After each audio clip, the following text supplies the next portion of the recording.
Namaskar, माननीय प्रधानमंत्री जी. I am Lakshya Srivastav, and these are my team members Arnav Giri and Shashank Kashwar from Anand Sarup Arya Saraswati Vidya Mandir, Roorkee.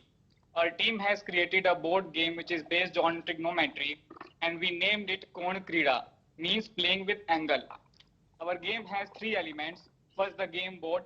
Second, the three dice and the six pawns, which are printed of PLA, that is polylactic acid. Hence, it is biodegradable material. The game starts from the home zone, as you can see where the sign is written, that is the home zone.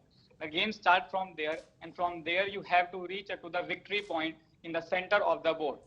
You have to cover a total of 4 levels to reach there. After unlocking your pawn by getting 0 or theta in your dice, you will move to a starting point. Every ratio zone, as you can see, has its own starting point. From there, you have to complete one round in level 1, and after that, one round in level 2 to reach the level 3.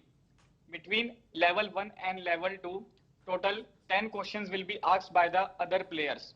When you have to move through other ratio zones, the other player will ask question to you. After that, when you will come to level 3, in level 3 and 4, simply you have to answer a question and move ahead to victory point. But this time the pattern has changed. A question will be asked the player opposite to you. That is, if you are signed, then Cossack will ask question to you.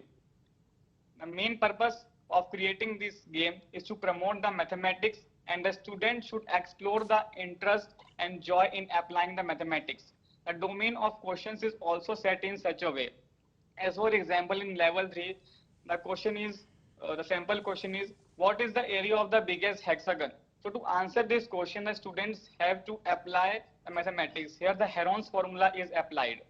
In level 1 and level 2, the questions are based on trigonometry, trigonometric identities, trigonometric formulas, and also the game board is also a set of questions. This is constructed of many shapes, triangles, quadrilaterals, hexagons, sectors, and segments. अच्छा लक्ष्य, आपने कभी वैदिक mathematics के संबंध में सुना है? जी सर, सुना है. नहीं, उसकी एक और वेबसाइट भी है, कभी आप उस पर चले जाइए. मैथमेटिक्स में जिनकी रुचि है, हमारे यहाँ सदियों पहले मैथमेटिक्स में सहज सरल रूप से कैसे डेवलप किया गया है और कितनी स्पीड से किया गया है, अगर उसको आप देखोगे, और ऑलरेडी ये 24/7 अवेलेबल होता है, उसके क्लासेस चलते हैं ऑनलाइन, और दुनिया के कई देशों में वैदिक मैथमेटिक्स पढ़ाया जाता है. तो आपकी मैथमेटिक्स में इतनी रुचि है, मैथमेटिक्स के द्वारा आप नई नई चीज़ें कर रहे हैं, हो सकता है आप उसको देख करके बहुत बढ़िया बढ़िया गेम बना सकते हैं. इतनी सरलताएं है उसमें, और जिनको मैथमेटिक्स में रुचि नहीं है, उन बच्चों का भी कॉन्फिडेंस लेवल एकदम से बढ़ जाता है. उसको लगता है अरे ये तो बड़ा आसान है, मैं आसानी से कर सकता हूँ. तो एक तो मेरा सुझाव रहेगा कि आप कभी इसको देखिए.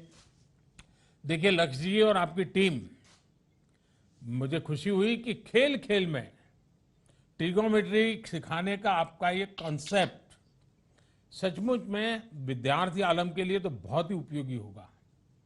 इसमें भारत के महान गणितज्ञों का योगदान अहम रहा है, और ये हमारे देश की एक विशेष विरासत है, बड़ी ताकतवर विरासत है, और इसका परिचय भी हमारे युवाओं को हो. क्या इसके अंदर वो भी एलिमेंट कहीं है क्या? Sir, at now there is no such type of element, but thank you for this suggestion, and we will work on it and add this element in our game. चलिए, मेरी तरफ से आपको बहुत बहुत शुभकामनाएं हैं, और मैथमेटिक्स में लोगों की रुचि बढ़े, इसके लिए शायद ये बहुत ही उपयोगी होगा. मेरी तरफ से आपको बहुत शुभकामनाएं, बहुत धन्यवाद.